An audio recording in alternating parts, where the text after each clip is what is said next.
What if the civilization God judged in the days before the flood was not simply primitive tribes huddled by their fires, but a complex, restless society, skilled in crafts, bold in invention, and dangerous in ambition? What if their achievements were not merely material but moral, a knowledge that blurred the line between human skill and forbidden insight? The question that gives this study its title is not meant to thrill with conspiracy, but to press a harder, quieter inquiry. What, in Scripture and in the traditions that grew around it, really lies behind the portrait of an advanced society erased by divine judgment? We will separate three kinds of testimony: the canonical record preserved in the Bible, the later traditions that expand and interpret that record, notably the Book of Enoch and related literature, and modern speculative claims that try to anchor ancient motifs in contemporary discoveries. Each source has its own weight and limits. The canonical text provides the bedrock narrative and theological purpose. Apocryphal writings offer imaginative elaboration and moral emphasis. Modern claims often reflect curiosity, but usually lack reliable verification. Our task is to read these voices together, carefully, critically, and with theological humility, so that the phrase "wiped out" acquires nuance rather than simple triumphalism. If you want more careful, evidence-aware deep dives into Scripture and ancient texts, like this video and subscribe. Genesis gives us the first frame. After Adam and Eve leave Eden, the early chapters of Genesis sketch humanity's rapid expansion, social differentiation, and moral decline. Two family lines emerge as emblematic patterns. The line of Cain, often associated in the narrative with city building, craft specialization, and, at least in the book's symbolism, defiant independence from God's ordering. And the line of Seth, portrayed as the seed of faithful continuity, a remnant that keeps alive a memory of righteousness. Genesis 4 names figures who represent professions and arts: Jubal as the ancestor of musicians, Tubal-Cain as a forger of tools and weapons, images that suggest increasingly sophisticated technologies and social organization. The biblical genealogy that spans from Adam to Noah records lifespans far longer than our modern experience. These remarkable ages, Methuselah, Lamech, and others, carry theological and literary weight.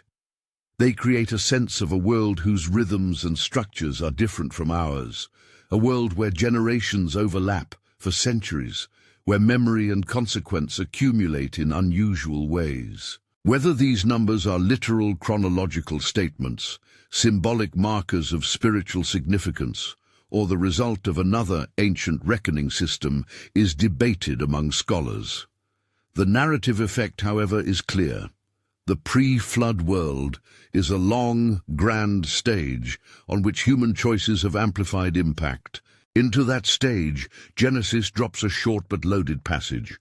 When human beings began to multiply on the face of the earth, the sons of God saw that the daughters of humans were beautiful, and they took wives for themselves. The language is compressed and enigmatic. It is followed immediately by a sentence that introduces the Nephilim, translated in many versions as giants, and elsewhere connected with mighty men. The canonical text, Genesis 6:1-4, offers no systematic explanation here. It paints a fragmentary tableau that has invited generations of readers to ask who the sons of God were and what the union described meant for the moral order of creation. Scholars and interpreters have offered several lines of reading. Some take sons of God to mean divine or angelic beings who crossed a boundary. Others read it as a poetic way of describing powerful human rulers or descendants of Seth who intermarried with the line of Cain.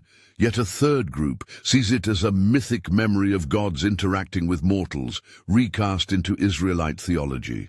The biblical text itself does not explicitly supply the fuller backstory, but the silence opens a door through which later traditions step.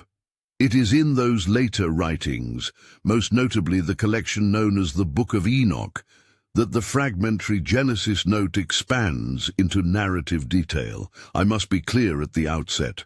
The Book of Enoch is not part of the Jewish or most Christian biblical canons. It is apocryphal literature, treasured in some ancient communities and influential in early Jewish and Christian thought, but categorized as non-canonical by mainstream Judaism and most branches of Christianity. When we use it, we treat its accounts as interpretive tradition, illuminating, imaginative, influential, but not equivalent to canonical scripture. The Book of Enoch tells a dramatic tale. It names a group of heavenly watchers, sometimes transliterated as Semjaza or Semyaza, and in other traditions a figure rendered as Azazel, or variants that reflect uncertain transmission, who descend to earth and, captivated by human women, abandon their heavenly posts. These watchers then instruct humankind in a suite of techniques and arts that were previously withheld: metallurgy and the forging of weapons, cosmetics and ornamentation, astrology and the reading of signs, enchantments and root-cutting, a kind of proto-medicine that in Enoch's account slides into sorcery. The text lists these teachings with a moral sting. What might have been neutral technological knowledge becomes corrosive when used to manufacture violence, manipulate truth, or elevate pride. When the Book of Enoch describes these imparted arts, it does not simply compile an inventory of skills, it frames them theologically. Metalworking creates swords and knives that make war more destructive. Astronomy and astrology make people believe themselves capable of mastering destiny.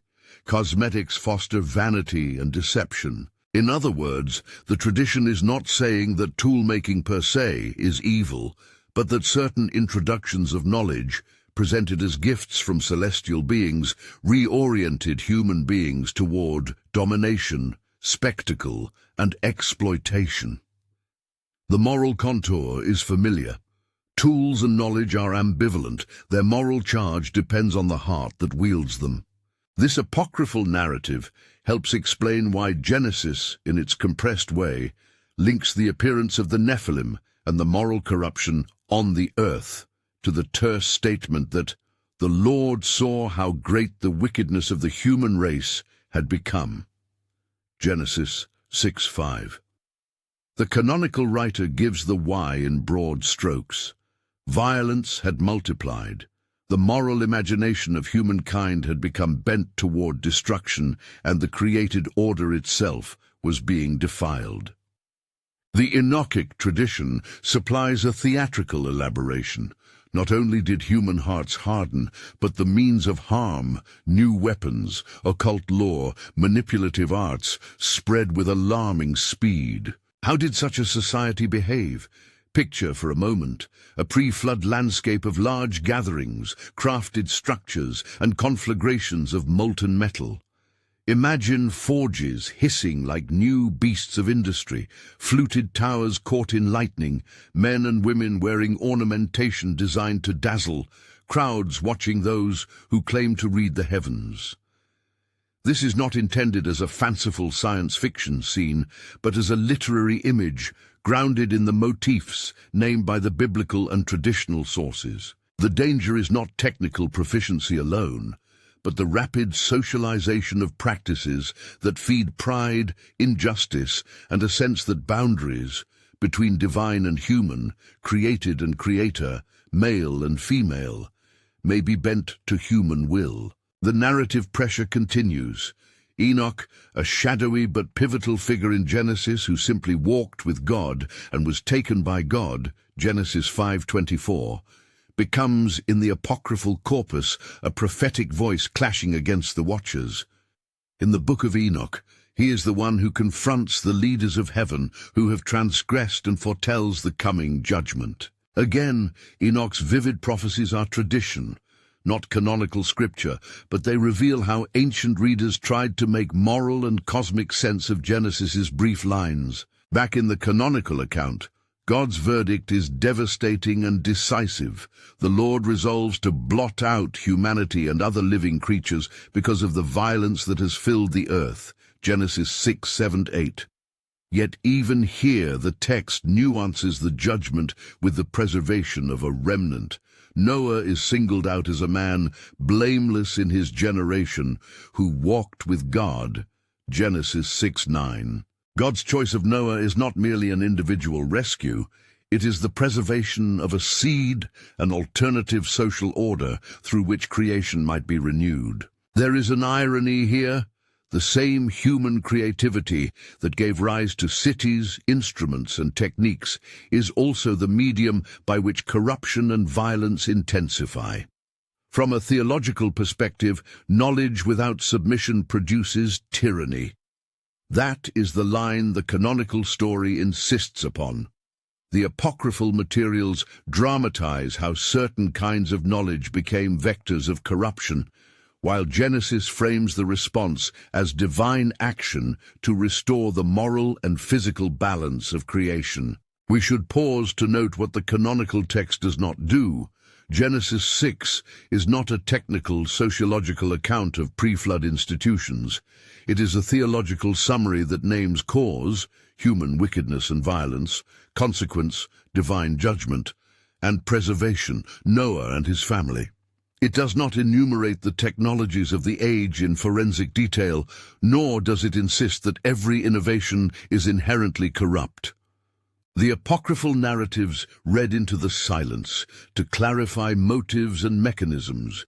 They do so in a way that serves moral instruction, warning readers about the seductive power of certain kinds of knowledge. If we step back and consider the literary economy of Genesis, the story moves quickly from diagnosis to decision. There is a narrowing.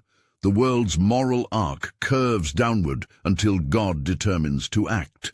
Yet even in the compressive biblical account, the language of scale, all flesh and every living thing, conveys a cosmic reset. The ark is presented as both instrument of survival and symbol of a new covenantal beginning. The narrative is densely theological. It sets the pattern that will recur in Scripture, a judgment that is not merely punitive, but also formative, a remnant preserved to inherit a renewed future. Two related questions press on this picture and will shape our further inquiry. First, what did the advancement look like in social terms? Genesis and its traditions suggest specialization of labor, urbanization, metallurgical skill, and a growing capacity for organized violence, elements that in themselves are markers of social complexity. Second, if such developments were widespread and technologically significant, could they have left durable traces, cultural, mythic, or material, that later eras remembered as tales of giants, titans, or cataclysmic floods? The trajectory from local historical incidents to pan-cultural myth is long, and we should not confuse the existence of motifs with direct historical continuity. Yet the remarkable recurrence of deluge and giant themes across many cultures invites us to ask whether these patterns echo real anxieties seeded in deep human memory. Before moving on to comparative considerations and modern claims, it is necessary to keep rigorously clear the distinctions that govern our reading. The canonical narrative is our primary theological anchor. Genesis 6:9 frames the moral problem and its divine solution. The Book of Enoch and similar literature are interpretive expansions. They supply names, motives, and vivid sequence where Scripture is laconic. They are valuable for understanding how ancient readers conceptualized cosmic agency and moral corruption, but they are not scriptural in the same sense. They should be treated as tradition that illuminates rather than supersedes the biblical text. With those boundaries established, let us look more closely at the figures that stir the imagination, the Watchers and the Nephilim, without collapsing tradition into proof. The concept of Watchers comes from a Hebrew term often rendered as sons of God in Genesis, a phrase open to several readings.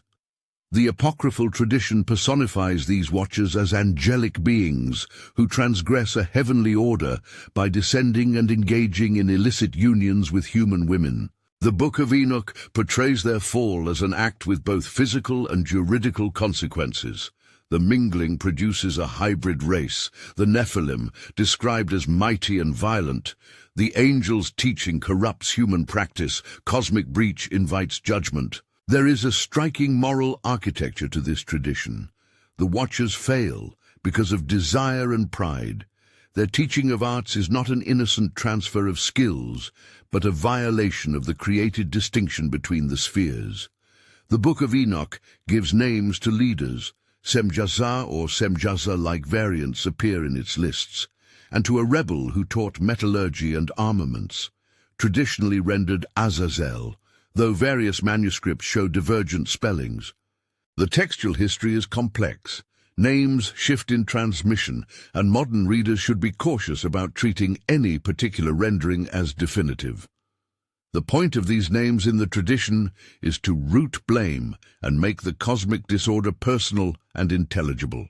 Who were the Nephilim? In the canonical phrase, they are the mighty men who were of old, the men of renown. The term has been rendered giants in many translations, and ancient interpreters often understood the Nephilim as beings of extraordinary size and strength. Enoch expands upon this, portraying them as creatures that ate greedily and oppressed humankind, to the point that their existence catalyzed a breakdown of social order. Again, Enoch's account is not canon, but it articulates a moral cosmology that makes sense of the terse biblical snippets.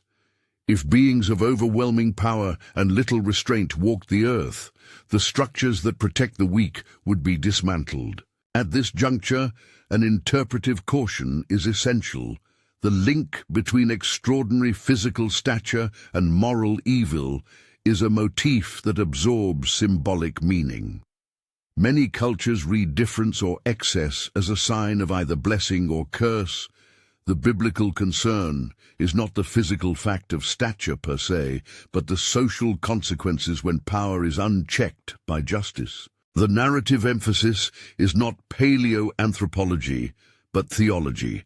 Unchecked domination, whether executed by oversized bodies, superior technologies, or charismatic authority, distorts the created order. The collapse that follows is narrated differently across sources, but with a common moral kernel. In Genesis, the scene is theological and economical. The Lord saw that the wickedness of humankind was great in the earth, and that every inclination of the thoughts of the human heart was only evil continually. Genesis 6:5. God repents that he created them, a startling expression in the text, and resolves to blot out both flesh and creation. Enochic tradition amplifies the picture by emphasizing cosmic breach, angelic rebellion, and a planet's seeding images of lawless power. It is here, in the overlap of condemnation and preservation, that Noah emerges as the hinge figure. Genesis highlights Noah's righteousness. He is, in his generation, blameless, and he walks with God. The image of walking with God evokes faithfulness, communion, and the moral orientation that stands in contrast to the pervasive corruption. God instructs Noah to build an ark and preserves life through that ark. The ark narrative, read theologically, is less about seaworthy construction and more about divine covenantal recreation. When the flood recedes and the rainbow appears as a sign, Scripture frames the event as a reset with covenantal parameters. Creation is not simply erased, but reconstituted under new divine promises. One of the most significant interpretive tensions revolves around the aftermath. If the Nephilim and the culture of the Watchers were so decisive a cause of divine judgment, why do later biblical texts speak of giants? Goliath in the age of Saul and David, the Anakim mentioned in the wilderness narratives and in the conquest traditions. How could a decisive judgment wipe out these beings when their traces seem to recur centuries later? This is not a trivial difficulty. It presses directly against our title's claim and requires careful, layered responses. Several interpretive options are commonly proposed. One is that the term giant in later texts may be more flexible than a literal biological category. It could be rhetorical, an expression of fear and moral danger rather than a biological taxonomy. A second option allows for the survival of bloodlines. Perhaps some lineages persisted, scattered or diminished, and produced occasional figures of extraordinary size or reputation. A third option reads the persistence as spiritual rather than physical. The influence of demonic or corrupting powers might continue to manifest in human societies without requiring biological continuity. Each option has scriptural and theological implications, and none is definitively mandated by the canonical text. Importantly, the canonical record itself never explicitly systematizes these possibilities, so honest exegesis must hold them as open possibilities rather than settled conclusions. This ambiguity is part of why later readers turn to traditions like Enoch's and to mythic parallels in other cultures. Ancient Near Eastern flood tales, stories of titans and giants, and recurring deluge motifs in Mesopotamian Greek and other literatures suggest a widespread cultural memory of cataclysmic waters and extraordinary beings. Whether these correspond to one historical phenomenon or represent independent, analogous mythic responses to common existential anxieties is debated among comparative mythologists. The recurrence does not prove the historicity of every element, but does indicate that certain ideas, cosmic judgment, monstrous power, divine human boundary crossing, are powerful themes in the human imagination. At the same time, we must resist the temptation to read modern imaginative claims into the ancient record. Over the last 2 centuries, a lively fringe of popular speculation has attempted to link purported archaeological anomalies.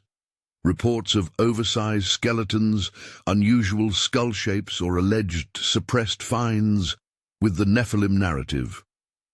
Such claims are often compelling in headline form, but they almost uniformly lack the critical apparatus of peer-reviewed verification. Museums, academic archaeologists, and forensic specialists generally require rigorous context, stratigraphy, and reproducible data before revising long-standing historical understandings. Where extraordinary claims have been made about giants, subsequent scrutiny has often found misidentification, hoax, or misinterpretation. That pattern does not render the human curiosity about giants illegitimate.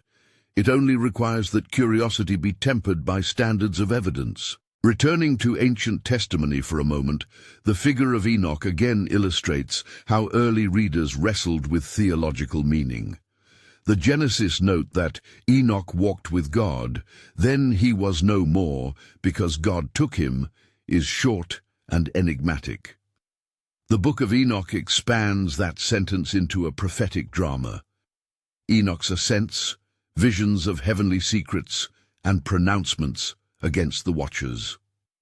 In the literary imagination, Enoch becomes a kind of interpreter of both cosmic order and divine judgment, a voice that testifies to the seriousness of boundary violations. The Enochic material thus offers modern readers a window into the inner convictions of some ancient communities about why the world turned as it did and why judgment followed. Yet once more we must emphasize the difference between tradition and canonical text. Enoch's warnings are powerful but not canonical for most faith communities. They shape piety and imagination without controlling doctrine. That balanced stance is important not only for academic honesty, but for responsible theological reflection. Traditions can expand moral understanding, but they do not receive the same normative status as Scripture. Having sketched the background, lines of descent, long lifespans, technological specialization, angelic transgression in tradition, and the emergence of the Nephilim, our narrative approaches the decisive moment. the divine decision to act, and the selection of Noah as the instrument of preservation. The canonical text moves with economy and gravity toward the flood story, presenting it as both an act of judgment and a covenantal reconstitution of creation. The texture of the story is juridical and sacramental. Death and life are redistributed. The moral order is given a fresh start. But how exactly do these ancient patterns inform our search for the truth behind the idea of an advanced society wiped out by God? One important piece of truth is thematic rather than forensic. The biblical account insists that technological or social advancement is morally neutral until it is ordered toward justice and responsibility. When technological skill becomes a tool of oppression or a route to hubris, it becomes part of the indictment against humanity. The Book of Enoch compounds this point by showing exactly how knowledge can be transformed into corruption when celestial authority is abused, or when humans use such knowledge to dominate rather than to steward. Another piece of truth is hermeneutical. Tradition and myth do not equate to factual reportage. The apocryphal expansions serve pedagogical and theological functions. They interpret, dramatize, and dramatize further the canonical concerns. Comparative myths reflect deep human motifs of danger, divine sovereignty, and the precariousness of order. Modern claims that attempt to reconstruct archaeological proofs of the Nephilim require extraordinary evidence to persuade the scholarly community. To date, such evidence has not met those standards. But even these calibrations leave open a provocative possibility that the human record, myth, scripture, and tradition collectively preserves a memory that something singular and morally catastrophic happened in antiquity, an event large enough to be encoded as divine judgment in the Israelite imagination and as flood motifs across multiple cultures. Whether that something is best explained as social collapse, localized cataclysm, mythic condensation, or a mixture of motives remains an open interpretive question. The complexity is part of what makes the topic enduringly compelling. As we near the point of the flood narrative's dramatic enactment, several tensions gather and heighten the narrative stakes. If the pre-flood society had become advanced in the pragmatic senses we have considered, crafts, metallurgy, urban formation, then its destruction would not simply delete isolated items from human memory. Architectural ruins, forged tools and myths are hard to erase entirely. They can be transformed into legend, reinterpreted by survivors, or preserved in memory in forms that later cultures recall as monstrous or divine. Yet the biblical picture insists on a sweeping, normative act. God judges creation and preserves a faithful remnant. That combination of judgment and preservation reframes human technological advancement into a question of covenantal fidelity. At the moment the canonical narrative speeds up, Noah receives instructions, the ark's dimensions are given, and the world's fate narrows to a few chosen souls. We find ourselves at a thematic hinge. It is the hinge between destruction and renewal, between the world as it had become and the world God intends anew. The making of the ark, the gathering of animals, the mechanics of the flood, all are simultaneously practical and theological. For the purposes of our inquiry, the ark functions as a hermeneutical image, knowledge and skill used to sustain life under divine direction rather than to inflate human power against the divine order. Yet crucial questions hover even here. If the narrative's purpose is theological transformation rather than historical forensic reportage, how should we weigh later texts that report giants or extraordinary figures after the flood? Are those later narratives residual echoes of an earlier age, signs that the problem was not entirely eradicated, or rhetorical devices that generate moral meaning in new settings? These are the questions that move beyond Genesis proper and into the interpretive fields of Judges, Samuel, and beyond. fields that will demand careful attention to genre, historical context, and the evolving theological imagination of Israel. For now, however, the story pauses at a threshold. The ark is being built, Noah has been called. The moral indictment resounds through the text and the traditions that ring like commentary around it. The world stands on the brink of a flood whose waters will test the durability of human order and the depth of divine commitment to creation. The advanced society that provoked judgment looms like a vanished city in memory, full of skill, full of corruption, its ruins to be interpreted by generations yet to come. That is where our first, sustained portion of the investigation stops, at the precipice of a deluge that will both destroy and preserve, at the place where canonical brevity, apocryphal elaboration, and ethical urgency converge. From this vantage, we can already see the contours of the truth behind the claim in the title. It is complex and layered, a real theological verdict against a morally reoriented civilization, traditions that supply color and motive, and a cultural tapestry of myths and memories that keep the motifs alive across time. The question of whether physical giants persisted after such a cataclysm remains unresolved within the canonical text and requires us to examine later biblical narratives, comparative myth, and modern claims with disciplined skepticism and sympathetic imagination. In the next stage of the exploration, we will move beyond the ark's threshold to confront the aftermath, the retelling of giants in Israel's later history, the interpretive frameworks that scholars and theologians have proposed for their presence, and the broader anthropological patterns that make such motifs recurrent. We will interrogate later biblical episodes, like the account of Goliath, and track how the memory of pre-flood power might have been reframed across centuries. We will also begin to examine how comparative myths echo or diverge from Israel's narrative, and what that teaches us about the persistence of certain archetypes.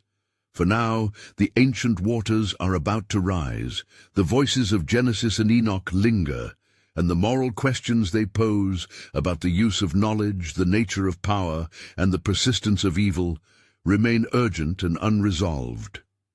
The question that haunts our study, how and why giants and an advanced pre-flood civilization appear to vanish, yet leave echoes in later texts, forces us to read the Bible with both seriousness and humility.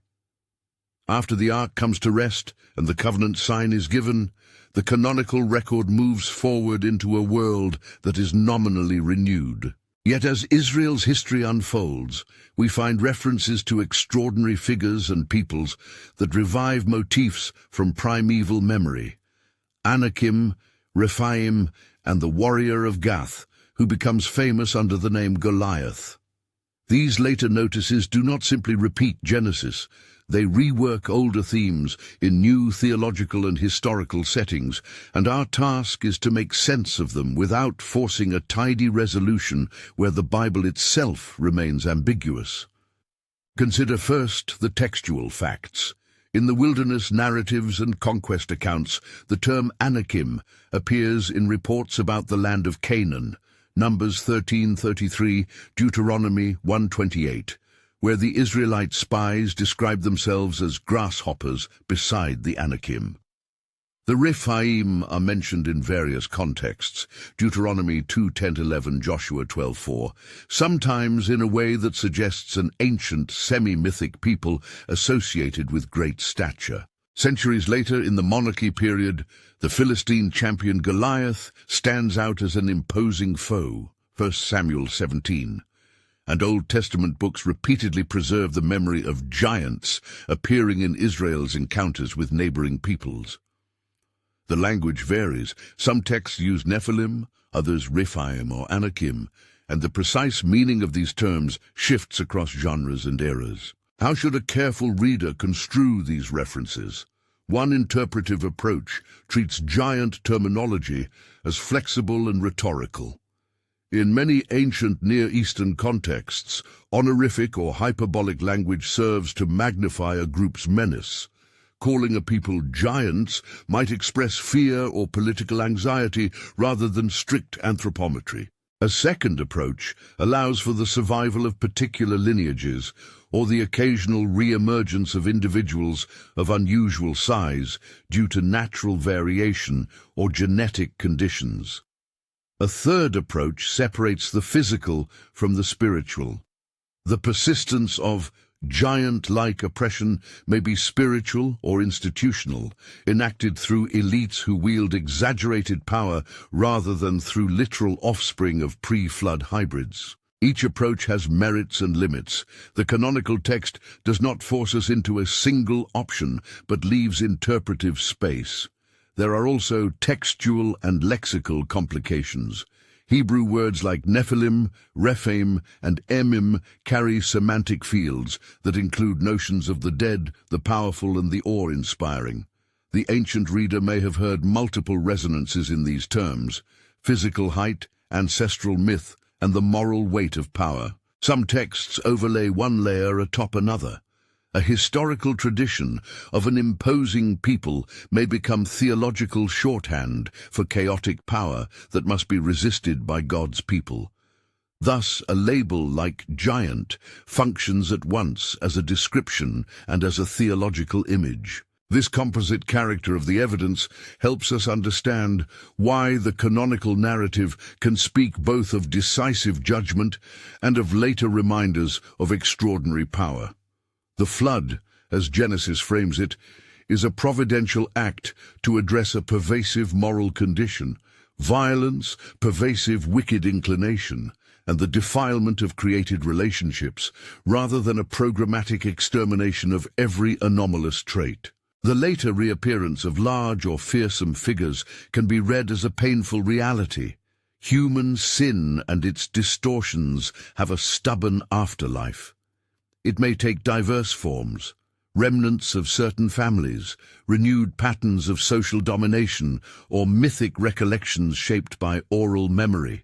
Beyond the Hebrew Bible, the landscape of comparative myth offers helpful though non-conclusive context. Across cultures and millennia, flood narratives and traditions of primordial giants appear with remarkable frequency. The Mesopotamian epic of Gilgamesh preserves a flood tale that shares motifs with the biblical account: great waters, a vessel of preservation, and the re-establishment of human order. The Atrahasis and Utnapishtim traditions also speak to catastrophic inundations preserved in the cultural memory of the Near East.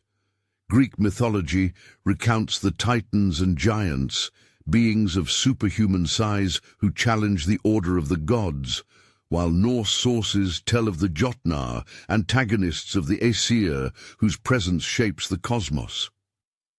In the Americas, as in parts of Asia and Africa, accounts of ancestral giants or great deluges form part of local cosmologies. Comparative study does not prove that every culture preserves a common historical episode interpreted similarly by different peoples. Nor does the recurrence of motifs demonstrate the historicity of particular details, like the literal existence of hybrid beings. What comparative mythology does reveal is a shared human preoccupation, the idea that cosmic boundaries can be breached, that extremes of size or power symbolize existential threats, and that great waters are a symbolic medium for divine reordering. These motifs point less to a single forensic event and more to the cognitive and spiritual patterns through which communities explain trauma, social collapse, and the awe-inspiring, hence the frequent association of flood and giant themes. Turning to the modern era, we encounter a separate set of voices: claims of newly discovered giant remains, anomalous skeletons in isolated reports, photographs that circulate on the internet, and stories of alleged encounters by soldiers or explorers. Examples often cited in popular discourse include the so-called Kandahar giant story, 19th-century newspaper accounts of oversized skeletons, and recent discussions about elongated skulls and mitochondrial DNA in South American finds. Each claim behaves differently under scrutiny, and the responsible historian or archaeologist treats them with caution. The Kandahar giant narrative, for instance, originated as an unverified tale circulated on social media and later reprinted in fringe forums. It claims that US forces encountered and neutralized an 8 to 10 foot tall individual in Afghanistan, sometimes embellished with supernatural detail. There is no corroborated, peer-reviewed documentation for such an event, and mainstream military and journalistic sources find no evidence to support the story. Similar patterns characterize many viral giant stories: a thread of eyewitness-like language, the absence of verifiable provenance, and an appeal to secrecy or suppression that substitutes intrigue for substantiation. That structure often signals a folkloric or rumor-driven origin rather than a reliable archaeological discovery. Claims about giant skeletons from the 19th and early 20th centuries require careful historical context. Newspaper sensationalism, amateur collection practices, and the desire to prove biblical narratives made the past fertile ground for hoaxes, misreadings, and exaggerated reports. Cases like the Cardiff Giant or other disclosed fabrications remind us that extraordinary claims require extraordinary evidence. Where human remains have been found that at first seem anomalous, scientific analysis, osteological assessment, radiocarbon dating, contextual excavation, and peer review typically reveals more mundane explanations, such as pathological conditions, gigantism due to pituitary adenomas, misinterpretation of animal bones, or modern tampering. Elongated skulls, often discussed alongside Nephilim theories, offer a more complex example. Intentional cranial deformation has been practiced in various cultures for aesthetic, social, or status reasons. In the Peruvian and Central Asian archaeological records, elongated skulls have been documented and studied. They represent cultural modification rather than a separate species or hybrid lineage.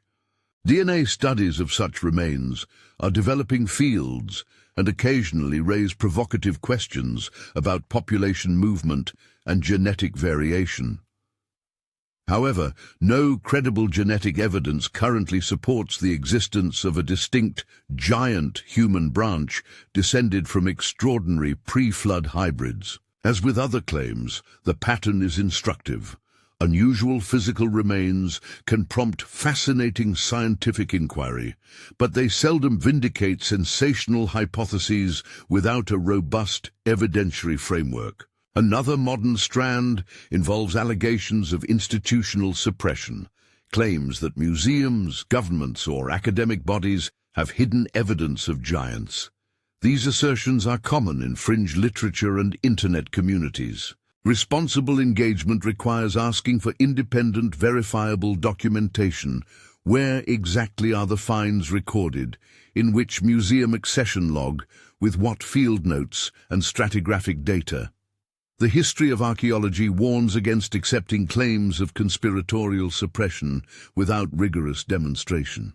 In many instances where suppression is alleged, subsequent investigation uncovers a lack of primary data or the presence of hoaxes. This is not to deny that institutions have sometimes erred or been opaque in the past. It is simply to insist on the evidentiary standards that govern serious historical and scientific claims. Given the scarcity of verifiable modern evidence, how should faith communities and curious thinkers approach the overall picture? Theologically and pastorally, several cautionary lessons emerge. First, the biblical narrative's central indictment is moral rather than technological. The pre-flood age is judged not because it developed metallurgy or urban life, but because power and knowledge were divorced from covenantal restraint and justice. That moral claim remains relevant. Technological capacity by itself does not confer moral goodness. Second, the persistence of giant motifs in later scripture and in myth suggests that the problem addressed by God in Genesis, unchecked domination and the blurring of boundaries, remains recurrent in human history. The forms vary, but the underlying danger is perennial. Third, mixing faith convictions with speculative or unverified modern claims risks both apologetic weakness and theological confusion. Responsible curiosity invites investigation, credulous certainty does not. At the interpretive level, a synthesis emerges that honors the title's promise, but with nuance.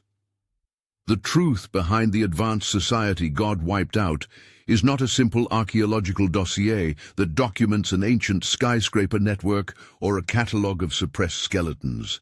Rather, the truth is layered. Scripture provides the theologically decisive narrative. Humanity's moral collapse prompted divine judgment, and Noah's survival marks the preservation of covenantal possibility. Apocryphal traditions like the Book of Enoch enrich that picture by dramatizing angelic transgression and the transmission of dangerous knowledge. They are valuable as interpretive and devotional literature, but do not supplant canonical authority. Comparative myth shows that human cultures commonly encode catastrophic memories and anxieties in similar motifs. Modern claims of giants and anomalous remains often reflect a healthy human desire to recover the past, but most fail to meet the methodological standards required to transform rumor into reliable history. These conclusions, however, do not extinguish curiosity or inquiry. Thoughtful, faith-informed investigation has a legitimate place. Archaeologists, geneticists, and historians continue to refine our understanding of ancient societies, their technologies, and their movements. Careful research can illuminate how early metallurgy spread across regions, how urbanization changed social relations, and how mythic memory preserves traumatic events in symbolic form. Christians and other readers should engage these fields with both critical acumen and theological humility, ready to learn, reluctant to speculate beyond the evidence, and committed to interpreting findings within a responsible hermeneutic. What spiritual lessons might we draw from this layered truth? First, a warning against the idolatry of knowledge. Acquiring skill does not exempt a community from moral responsibility. The watchdogs of creation are not technical mastery, but faithfulness, justice, and humility before the one who calls humans to steward the world. Second, a reminder of divine mercy amid judgment. The Ark narrative is simultaneously about consequences and covenant, death and preservation. God's action in history both condemns and saves, destroys and renews.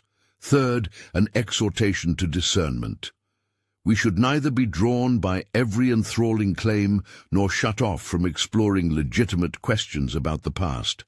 Discernment honors evidence and respects the boundaries between canonical testimony, tradition, and modern speculation. For the spiritually inclined, a brief moment of reflection is fitting. Lord, grant us wisdom to read ancient testimony with honest eyes, humility to distinguish what Scripture authoritatively teaches from the imaginative expansions of later writers, and courage to pursue truth with patience, keep our curiosity guarded by charity, and our search for knowledge tempered by reverence. In closing, what ultimately is the truth behind the advanced society the title names? It is a composite truth.